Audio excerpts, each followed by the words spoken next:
Welcome to the live stream. Just comes out the Toronto Blue Jays have secured their power bat this offseason. Anthony Santander is a Toronto Blue Jay.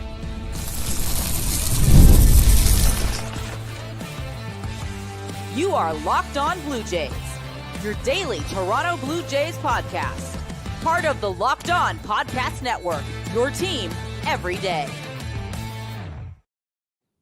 Welcome back to Locked On Blue Jays. Thank you for making everything your first listen here on Locked On Blue Jays. A little bit of a different intro here, obviously, because we do have a live stream. We do have a signing finally, and it is a major signing for this team. You finally get your power bat. We were talking about it all offseason, whether it be Anthony Santander, Juan Soto, Alex Bregman, a list of names, but we do land the Dominican. We get Anthony Santander. The details are still coming out. It hasn't been fully established, but that is a 5-year deal. We're projecting it to be between $90 and $100 million.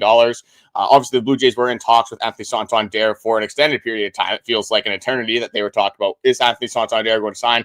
Is he going to sign elsewhere? The Angels, obviously the Orioles being involved, but the Toronto Blue Jays do finally land their power bat and do add a little bit of depth to this lineup. Well, Carter, this has been a conversation all offseason now of who it's going to be, what's the term, will they actually secure somebody? Well, it looks like they have. Anthony Santander is a guy that I was very high on coming out of last season. Obviously, he had the unbelievable season last year, career year for Anthony Santander. And I went into this year hoping that that's who it would be. Again, after the Juan Soto, Roki Sasaki, Corbin Burns, all of these things started to fall through the cracks. I was starting to feel like nothing was going to happen. But I did say, for those of you who listened this morning, I guess, to our episode, I said, I really feel like something's going to happen this week. I don't know. It was just a gut feeling. And sure enough, Anthony Santander, Carter, this hits everything that the Blue Jays needed, right? You had to fill the outfield, especially with Dalton Varsho going to miss the first month or so of the season. You needed to fill a spot there. They do that with this Anthony Santander. Granted, not a good fielder. Let's not get confused here. But he brings the power bat, which this team desperately needed. So I got to hand it to the front office and Ross Atkins, because you know what? I went into this offseason saying you need to get to reassure the bullpen, and you have to get a power bat. And they've sort of done everything I asked. Yes, a starting pitcher right now would be great. The Roki Sasaki thing would be great. But they've sort of done everything I've asked of them this offseason. Now, if they sign Vlad, it's above and beyond. So, yeah, I'm still looking for a little bit more. I think this is a great start, and you can't say that Ross Atkins has not been trying, obviously, this offseason, like with the Corbin Burns being in on Teoscar Hernandez, Max Fried, so many different players, these big-time free agents that he was on, Roki Sasaki, who I don't really like to talk about because that one still hurts me a little bit. But let's move on to the positives, and let's move on to what is certain now with the Toronto Blue Jays. Anthony Santander, I just want to go over this lineup because before, obviously, you had George Springer, Bo Bichette, and Vladimir Guerrero Jr. I'm not sure if this changes with Anthony Santander. Obviously, Santander not being an average guy, more of a power bat, coming off a career high in home runs with 44. That was third in all of Major League Baseball. So I'm assuming that you would slot him in your number 4 slot. It makes a lot of sense. You got a switch hitter there. It's one thing that the Blue Jays have needed for a very long time is their left-handed bat. You finally do get that in theory, I guess, with Santander. Obviously, going to be taking at-bats on the right and left side, but it does give you a little bit of flexibility there, and that pushes everyone else down. You have Will Wagner that you could be excited about hitting in that 5 spot. Carlos Martinez maybe throughout the season could be hitting in that 5 spot as well. Alejandro Kirk will be at 5 or 6. Dalton Varsho will be somewhere in there. Andres Gimenez will be somewhere in there as well. And just looking at the outfield, I still think to start the season with Dalton Varsho being out, you probably have George Springer playing center field, unless Joey Lopervito has an unbelievable spring training. Maybe you throw him there. And then obviously Anthony Santander in right field. Then your left field is either Joey Lopervito, Nathan Lucas, or Davis Schneider, kind of dependent on spring training. So this lineup, it comes kind of a little bit more full circle now. It feels like there is a little bit more depth. It feels like you can have multiple guys that can do damage in this lineup. So you get good years from Bo Bichette. You get a good year again from Vladimir Guerrero Jr. You get sort of similar things from Anthony Santander. Don't even necessarily need 44 home runs. It can be somewhere around the 30 mark. I think a lot of people are going to be happy with that. And then you got some upside with Carlos Martinez, obviously Dalton Varsho. It's a lot easier to have kind of spin zone this and have feelings that can make this team competitive in 2025, especially in the AL East. Do they match up necessarily on paper as much with like the New York Yankees? I wouldn't necessarily say so, but there is still a good chance that this team can be competitive in 2025 now after the signing. This helps immensely. I mean, you needed a guy that's going to go and blast some home runs. You can't go and have an entire season of one guy hitting over 20 home runs and expect to do well.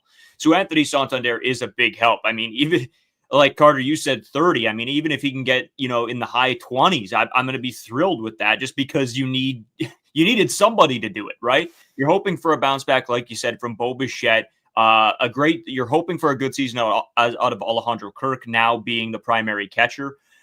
So I don't know.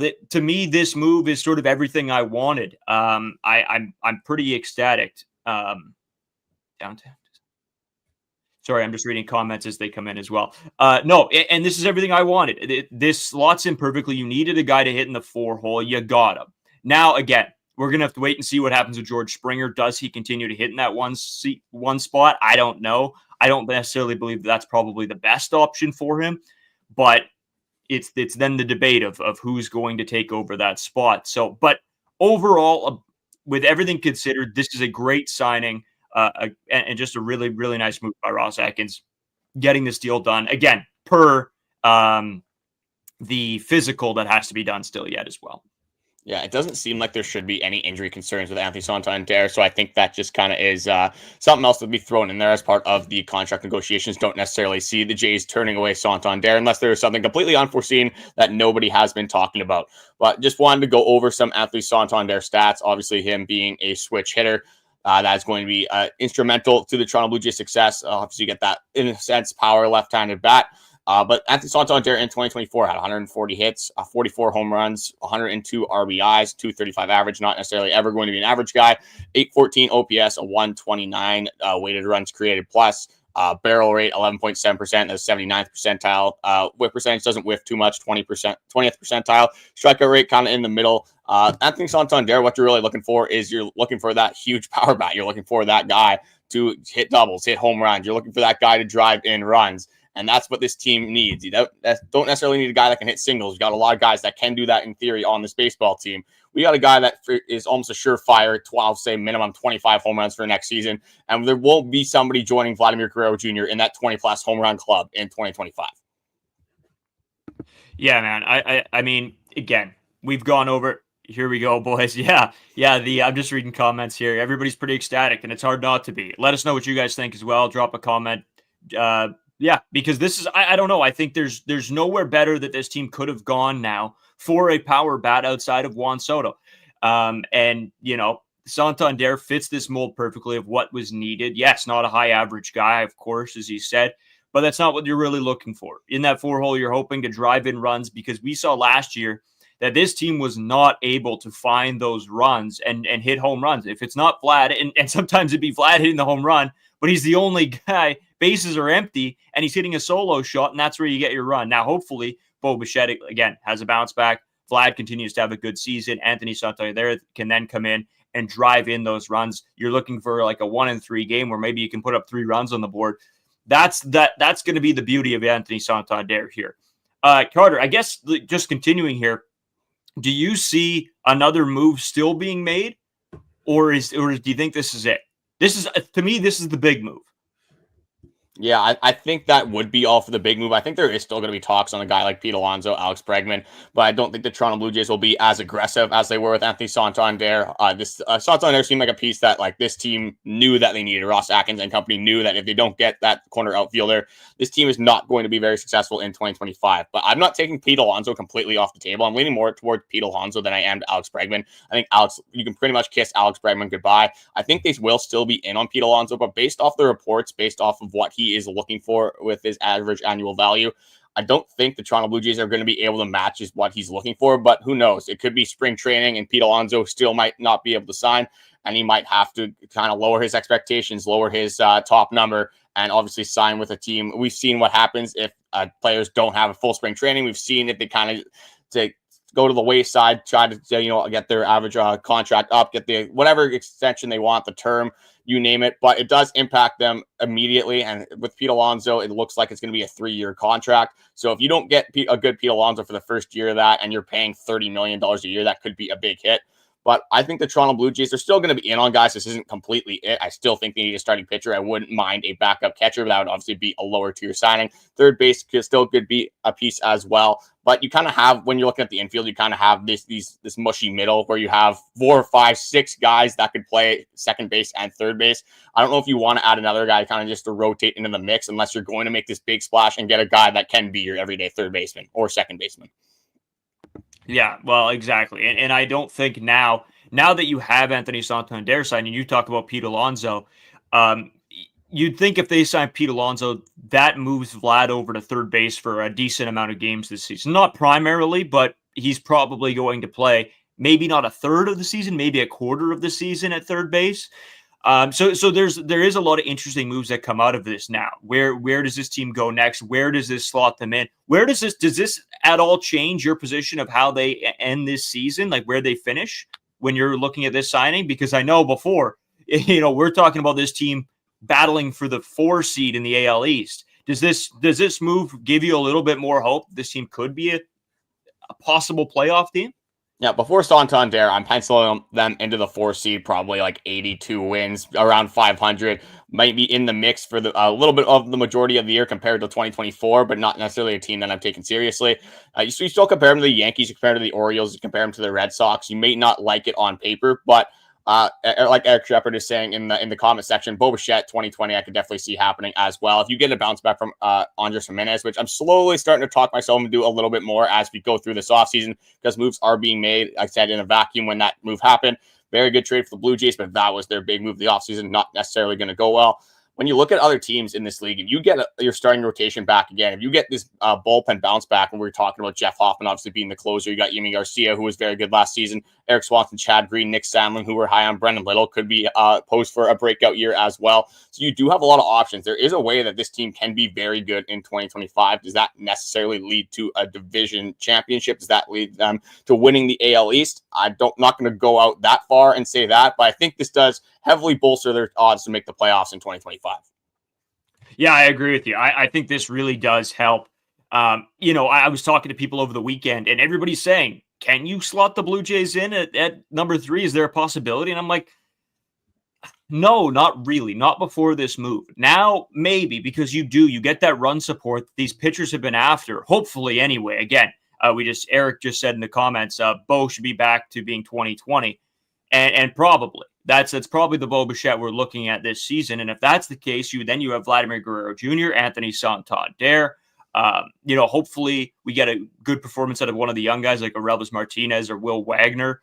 And that's huge for this team. You see a path to success at least now. This helps you see, the future of where this team could be at. Without this move happening, you're still left with too many holes to fill. So at the end of the day, Carter, this was just an excellent move. Still waiting to see what else comes of this. Will we see a Vladimir Guerrero Jr. extension? Will we see some talks with Bo starting to happen? Will we see a pitcher being signed? I think there's still a lot up in the air for this team.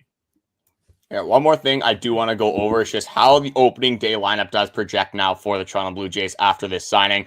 And then, the rotation, obviously not much changing. I still think they were linked to Max Scherzer. I don't necessarily know if I love that yet. I'll have to kind of do a little bit more of a deep dive, but that would be more of a 1-year contract. And in that sense, when you're looking for a team to be competitive in 2025 with all the uncertainty, it might not be the worst idea to go get one of the top end starters still in free agency, sign them to a 1-year deal, maybe have a slight overpay, especially with the Blue Jays being able to get under that luxury tax last season.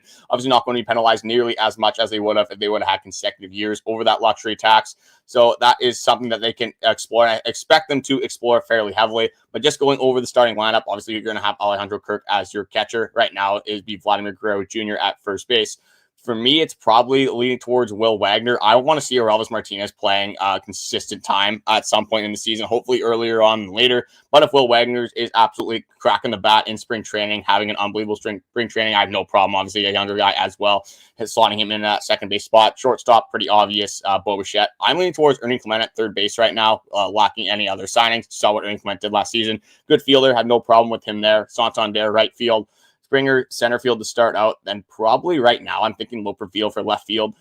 My issue is, who do you throw at DH? This team could still use another power bat, and maybe it's that Santander moving the DH, and maybe with that lack of his defense, maybe you throw Joey Lopervito out there. Maybe you have Nathan Lucas as well. But for you, who do you have as your DH on this team right now? If it is, unless you have the outfield or the infield looking slightly different than me, but who is your DH on this team for opening day for the Toronto Blue Jays? It's going to, I mean, talking just about the entire team in a whole here, I think there's going to be a lot of movement within the infield because, you do have the Vlads sliding over to 3 once in a while. You do have Ernie Clement there, Aurelvis Martinez, Wilt Wagner. So it's going to be very different. But I would say it's going to be Vlad at some games. It's going to be Santander at some games. It's going to be moving quite a bit. Obviously, opening day, I don't think Vladimir Guerrero Jr. is going to start at DH. He's going to start at first. I think it's with the team right now. I definitely could see one of those outfielders, Lopervito, David Schneider, somebody like that, being your DH on opening day. Just because I don't know who else you put there. I really don't. And Carter, just before we continue, more has come out now on the deal. Perfect. I was going to update the people as well. So 5-year contract worth more than $90 million. That's per Ken Rosenthal. Pending a physical, of course. Opt out after 2028, but a club can void 2028 opt out by picking up 2030 team option as well. So just some other stuff in there as well. And, I got one from Shai Davidi. It says Blue Jays have the deal with Santander. They tell Ben Nicholson-Smith and Shai Davidi that the physical is complete. So that is massive as well. And It looks like the Toronto Blue Jays are pulling a little bit of a Los Angeles Dodgers here, because it looks like there is going to be deferred money in this deal. Not sure how much it's going to be. They are deferring it. I'm not sure. Again, not sure until what year necessarily. But looks like the Toronto Blue Jays are starting to learn from the Los Angeles Dodgers with all those deferred contracts, and they have Anthony Santander on a deferred deal. This is from Ari Alexander, so we're going to wait for more sources to come out, but it looks like the Toronto Blue Jays are starting to take a page out of some of the other teams in this league's book. So now, what do you think about this? Deferred money this year with Anthony, at least this year with Anthony Santander, again, barring what comes out. Does this give them still more room to go and make another signing for another bat, possibly DH Pete Alonso? I think that now shows you a pathway to now go get another big time bat. Yeah, this might be a slight overreaction, but in the moment right now, if you get Pete Alonso, I'm all in on this team. I think that they can have a very good chance of competing in the AL East. Again, even if you don't get that starting pitcher, I'm fine with Yariel Rodriguez. You could use probably a depth signing there. Doesn't necessarily have to be an MLB arm, but if you have one of those guys go down, I like Jake Bloss, but I think you kind of rush him into that role if you want him in the MLB at all times. But imagine this in an order. You have Bo Bichette, Vladimir Guerrero Jr., Anthony Santander, Pete Alonso, and mix them up any way you want. But you have those 4 in a row on a baseball team. You're going to set yourself up pretty good for success. And this kind of gives me the 2021, 2022 vibes when you had Bo Bichette, Vladimir Guerrero Jr., Teoscar Hernandez, Lourdes Gurriel, Matt Chapman, all these guys firing on all cylinders. So things are finally looking up for the Toronto Blue Jays. There's a lot of that were very negative about this team. Obviously, earlier in the offseason, we were fairly negative as well, just because the lack going on with the Toronto Blue Jays and just the lack of moves early on in the offseason. But right now, things are looking up, and it's starting to get a little bit excited with spring training coming around the corner in almost just over a month, actually. Yeah, it's crazy, dude. We talked about it earlier that this is the time where you start to see some of those guys fly off the board because there's not a ton of time left in the off season.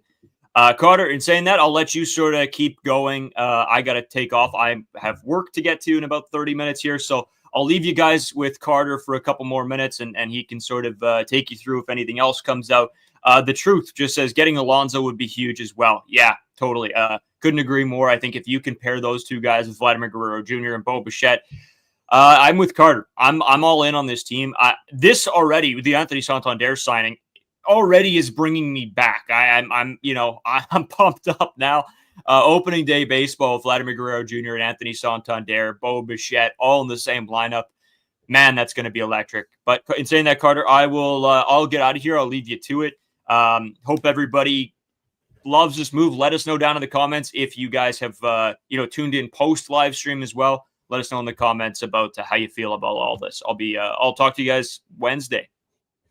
Yeah, so I'm going to be sticking around at least for a little while longer just to kind of debrief this and break it down with the people. So if you guys have any reactions, any comments to this signing, would be appreciated. I'll be reading them out and just I'm interested to see your guys' perspective on this deal. I think some people aren't going to like the term necessarily. You have that 5-year deal. It's going to be interesting to see when the AAV comes out. I know that was one of the biggest bridges in this contract. I think that's why it took so long for this contract to actually be signed, is because you had this debate with the 4 years, 5 years. Obviously, if you're the Toronto Blue Jays, you're probably leaning more towards that 4-year deal. You've seen with George Springer as they get into their mid-30s, later 30s, start to tamper off a little bit. But Santander has that home run hitting aspect. You never really saw George Springer hitting 35, 40 home runs. Kind of was in that 25 area, but obviously you would expect a little bit more average from a guy like George Springer. But with the lack of home runs on this team last season, just going over it, you had Vladdy at 30 home runs. And then I think the next one was George Springer actually at 19. That was not going to cut it. But one thing I want to do with you guys here is kind of just compare the Toronto Blue Jays roster right now to some of the other rosters in the AL East. The main one being the New York Yankees, because for me, that is the favorite to win the AL East once again. So going over their lineup compared to the Jays, obviously with them losing Juan Soto gives us a lot better of a chance to compete with that team. But this is per spot track. Anthony Volpe at 1, Jazz Chisholm at 2, Aaron Judge 3, Paul Goldschmidt 4, Cody Bellinger 5, Giancarlo Stanton 6, Austin Wells 7, Jason Dominguez 8, and Oswaldo Cabrera at number 9. I'm going to more so focus on the meat of this order, kind of that 2 to 5 range. When you have Jazz Chisholm, you have Bo Bichette. I'm taking Bo Bichette every single time. Unfortunately, with Vladdy and Aaron Judge, gotta lean Aaron Judge. This guy can literally carry a team to the playoffs, carry a team through the postseason. Hasn't done it necessarily yet, but I'm not going to take that completely away from a guy like Aaron Judge. Paul Goldschmidt is a little bit of a wild card here because he could be very good. Coming off of MVP season, I believe, in 2022. So it's not that far removed from a Paul Goldschmidt being an unbelievable hitter on this team. But then you also have the other side where Paul Goldschmidt didn't necessarily have a very good season last year. Could be a little bit of a volatile season. Maybe he has lowers than the average. Probably still going to be around a 20 home run guy. So I don't think it's going to be a horrible signing for the New York Yankees. Stanton's a guy that's kind of up and down. Had a very good season last year. But again, not the most consistent guy in the last few seasons. Cody Bellinger was a guy that we were talking about with the Toronto Blue Jays and coming to the Toronto Blue Jays last season. Probably a good thing that did not happen. Free agent class last year compared to this year does not even match, does not even compare. So the Toronto Blue Jays, obviously their major signing being Justin Turner, that was never going to play. But when looking at it in hindsight, there wasn't a lot of big free agents that could make this team a whole lot better other than maybe a Jock Peterson and a Tommy Pham. But Tommy Pham, not necessarily the best locker room presence. When you go to starting pitching, I think you got to take the Yankees, unfortunately, here, because, I mean, Garrett Cole, Max Fried, Carlos Rodon, Luis Gil, and then Clark Schmidt. Then you got Marcus Stroman, who they have been shopping around. But, again, you compare it to the Toronto Blue Jays. When you have some guys, when you look at the advanced statistics, there might be some negative regression with some of the starting pitching. So you got to give it to him there. But if you have great seasons from Vladdy, and that's what we're heavy on, especially in contract years, I'm a big contract year guy. If you have guys that are going to get the bag in free agency, you're going to have to build that resume to get a huge contract extension. Like we saw with Anthony Santander. He doesn't have that career year, doesn't hit 44 home runs, probably doesn't get a contract nearly as high. It might be closer to a 4-year, maybe 70 million. And maybe if you go to 5 years, to be 80 million around there. So he definitely added a little bit of monetary value to that end of that contract. And then when you go to the Baltimore Orioles, with their lineup still, Adley Rutschman had a little bit of a down year last season. But my biggest issue with the Baltimore Orioles is their starting pitching. When you lose a guy like Corbin Burns, that's going to be a huge blow to your team. I know they signed Charlie Morton, but not exactly the major signing that the Orioles were looking for. Tyler O'Neill was a guy, Canadian, obviously, wanted him to come to the Toronto Blue Jays, absolutely mashes right-handed pitching. Or it's right or left-handed pitching. I'll have to look that up. I think it's left-handed pitching, actually. But yeah, mashes from the one side, so he's going to be a platoon hitter, probably somewhere in that 5-hole with the Baltimore Orioles. But just going over the Baltimore Orioles starting pitching, Grayson Rodriguez, that guy's gross. I will give him that. Absolutely disgusting pitcher. Charlie Morton will be somewhere in there, probably not their number 2 guy. And the issue with the Baltimore Orioles as well is that they had a ton of injuries. You had John Means, you had Dean Creamer out for a while. Kyle Bradish will be in there as well. So you do have some guys that will come back after a while, but that starting rotation in a little bit of shambles right now, still probably adding to looking to add to that that organization and that starting rotation. Just reading some comments here. The idea that we got 40 home runs for under 20 million is nice. Yeah, absolutely. When you're looking at, just look at some of the other guys that hit 40 home runs. When you had Juan Soto creeping near there, look how much he got. Shohei Ohtani, obviously, when you have the pitching aspect of that, and then all the revenue that he's bringing to the Los Angeles Dodgers, that is something that you're going to have to expect. You're going to have to consider, and that's why we were big on Shohei Ohtani, because you get pretty much all of Japan, and as we've seen it, Yamamoto signs there, you get Roki Sasaki signing there, and the Dodgers made around, from rumors, 120 million just off Shohei Ohtani, paying him $70 million a year, including the deferred money, obviously, but that's still a massive profit gain. And now you got these other two guys, you got this super team that they are building. Definitely going to be a nice little payday for the Los Angeles Dodgers for a long time, but it's going to be interesting to see how they deal with all these deferred contracts, how they deal with all this pent-up money in the 2030s and past then. If they win a couple World Series, I don't think a lot of Los Angeles Dodgers fans are going to be too upset about that, but that is one episode I do want to do in the near future, is I want to go over the deferred money. How do you fix that? The salary cap we kind of talked about briefly, but I do want to go over if it is fair for the Los Angeles Dodgers to be doing what they're doing. Again, every other team can do this in a sense, but when you look at the large market the Los Angeles Dodgers have compared to smaller market teams like the Royals, the Athletics, teams like that, not necessarily the most fair thing of all time. But back to the Toronto Blue Jays, I think everyone can kind of stay, and maybe the Tampa Bay Rays surprise us, because they continue to surprise us, especially through these last few seasons. Tampa Bay Rays probably in that 5 spot when you're looking at the AL East. The Boston Red Sox had an interesting year last year. A lot of people, including myself, not expecting them necessarily to be that good. Ended up being a pretty good team. Massive strides from Jarren Duran, and you have Rafael Devers. Tanner Houck had an unbelievable season. You gotta hope you can see a little bit more from Brian Bayo, and then that Garrett Crochet trade, obviously establishing that top of the starting rotation. So where I have the Toronto Blue Jays right now, I would obviously love to see them win the AL East. Haven't won the AL East since 2015. Been a little bit of a run for them. When you look at this team right now, I think you're going to have a lot of good things happen, which isn't completely off the table, but you're going to have probably Will Wagner being above average hitter, or Elvis Martinez. He can kind of be around that 20 home run mark. I would love that from Elvis Martinez in his first season. That might be reaching a little bit too much, though. I think for me, Vladimir Guerrero Jr., Bo Bichette are almost pencils in. I think they're both going to have very good seasons. George Springer's a little bit more of a wild card for me, having such a bad season last year, being one of the worst hitters in all of baseball for pretty much the entire season. Had a little bit of a stretch from early July to about August. That month of July was very good for George Springer. Kind of saved a little bit of his statistics, even though they weren't even that good. If he didn't have that stretch, would have been one of the worst hitters in all of baseball. But, well, with Anthony Santander, again, let me know if anything comes out with Santander. Still trying to check my Twitter feeds, trying to check for some of the insider info here. Haven't seen too much else with the total value of the contract. You did get the years, obviously. Josh Goldberg, the $90 million or so for Anthony Santander, is the 3rd largest contract in Blue Jays history. They're saying around 90-ish, and that's kind of what we projected as well. I think it's going to be just above 90, but AAV, when you're looking at 5 years, under $20 million a year for Anthony Santander, coming off a 44 home run season, has a floor, like I said, of probably 25 home runs, going to be an 80-plus RBI guy. Exactly what the Toronto Blue Jays needed, exactly what this lineup needed, and it's a lot easier to get excited about this baseball team. But I'm going to be interested to see how the fan reaction is as this stems throughout the day. You saw that Jeff Hoffman signing, and pretty much, I want to say 75% of Blue Jays Twitter were saying that's not a power bat. Is Jeff Hoffman going to hit home runs? There was some funny things in there, but at the end of the day, Jeff Hoffman is an unbelievable reliever, probably a top 10 reliever in the last 2 seasons. So wasn't necessarily sure why people were so upset about that. Again, there is the injury concerns, the shoulder, physical, what they saw. The Orioles obviously revised off of the Braves being, I think, completely out after they saw that shoulder. But for me, not necessarily a huge issue.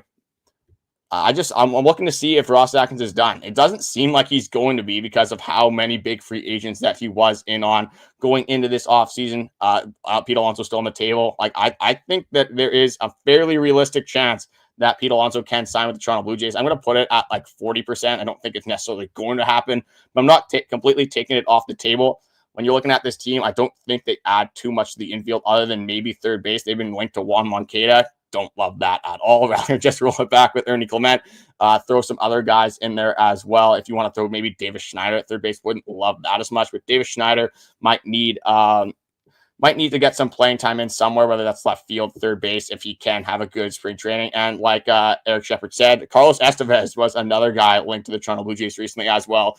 Ongoing in talks. If you add Carlos Estevez to this bullpen as well, Jeff Hoffman, Carlos Estevez, Yimi Garcia coming out in the 7th inning, sign me up for that. That would be an absolutely insane bullpen. So with this deferred money, we want to see how much is deferred, but this does give the Toronto Blue Jays more options to sign bigger contracts, bigger players, and maybe that is making room for a guy like Carlos Estevez, but I'd much rather have a starting pitcher than another bullpen arm for me anyway. But let me know who you guys, if there was one certain position that you guys would want the Toronto Blue Jays to sign, say there's only one more signing for this offseason. Do you want to be a starting pitcher? Do you want to be a third baseman? Do you want to maybe be a big power bat that can slot into that DH spot? Let me know what your takes on this are. I'm going to stay live for a couple more minutes, kind of just read some comments, and then see if anything else comes out. But a big day for the Toronto Blue Jays. Hope is sort of restored after that. Again, Roki Sasaki kind of ripping the heart out of a lot of Toronto Blue Jays fans. But when you sign Santander a few days later, that definitely makes it a little bit easier to look at this baseball team and look at how they could project for the 2025 season. I believe spring training starts on February 23rd. So as I am recording this episode, this live stream, it is January 20th. So just over a month away from spring training. So a little bit of time left. There still is time. Once you get to kind of mid-February, you can expect that the Toronto Blue Jays are relatively done, other than unless, again, the Pete Alonso's, the Alex Bregmans are out. Maybe a Jurickson Profar, if you can get him on a little bit of a team-friendly deal, obviously having a career year last season. You throw Jurickson Profar at your DH slot. When it comes to Jurickson Profar, Anthony Santander, defense pretty much equivalent. Both of them not very good defensively.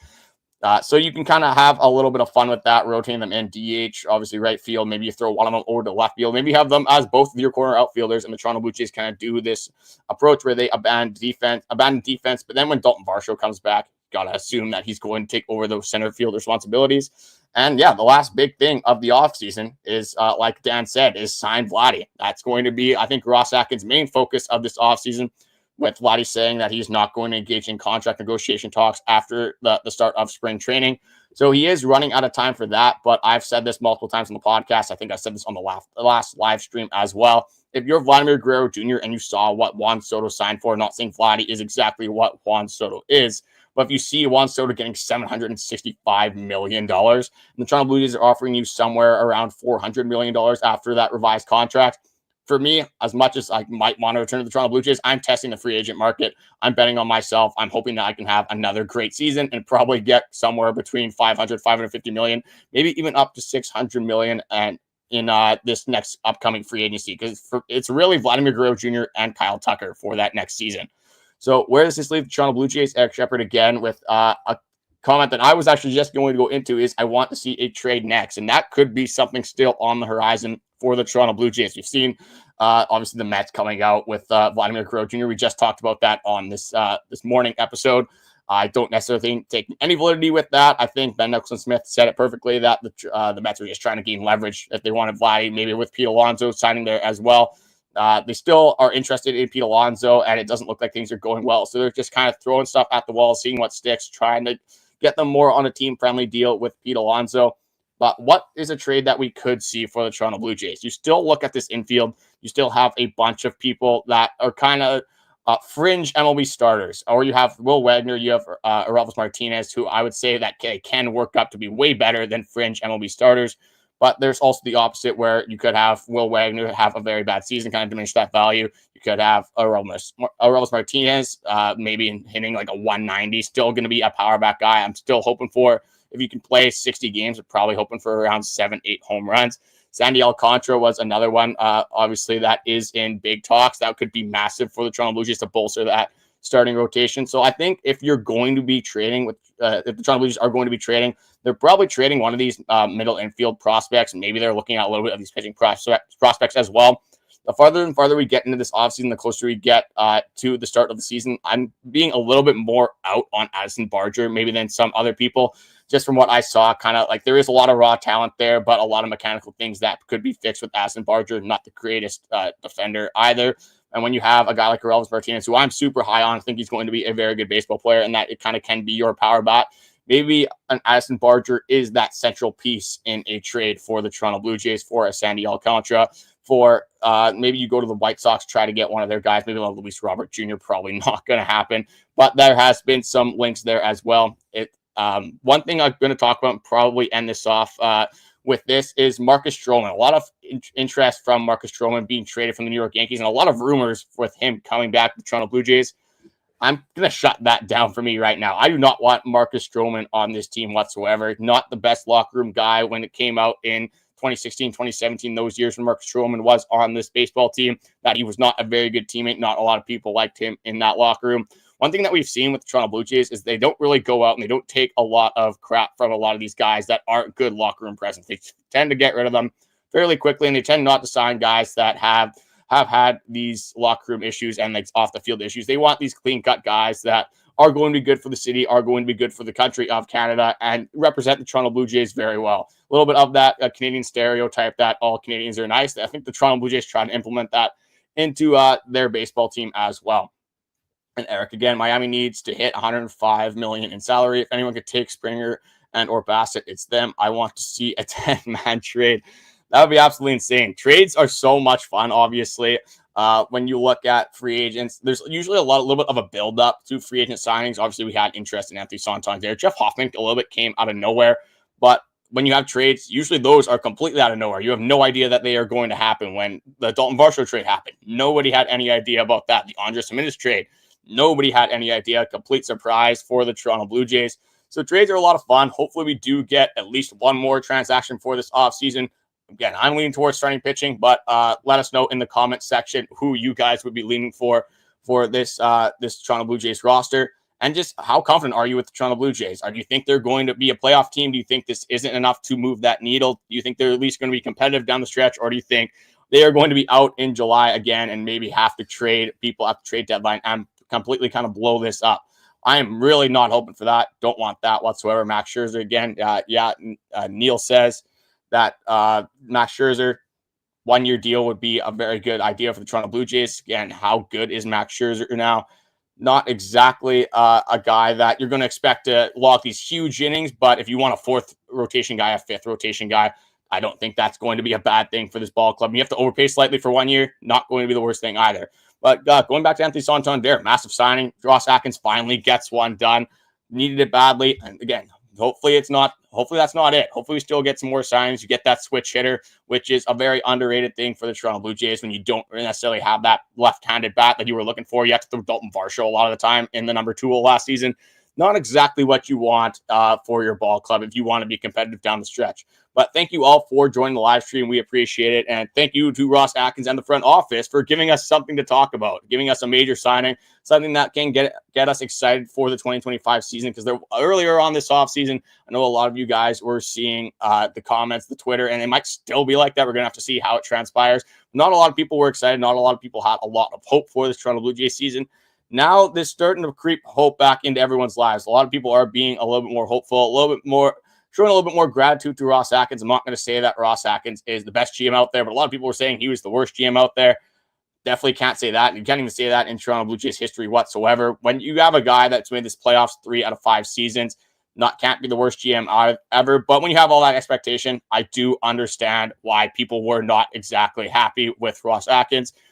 But again, thank you guys for watching, and we will be back on Wednesday, probably talking a little bit of Anthony Santander. Eventually, again, do want to go over the deferred contracts, how that does work for the rest of the MLB teams. But hey, maybe the Toronto Blue Jays finally learned something from the Los Angeles Dodgers and will start to implement into their contract decisions as well. So thank you guys for listening, and we will talk to you guys on Wednesday.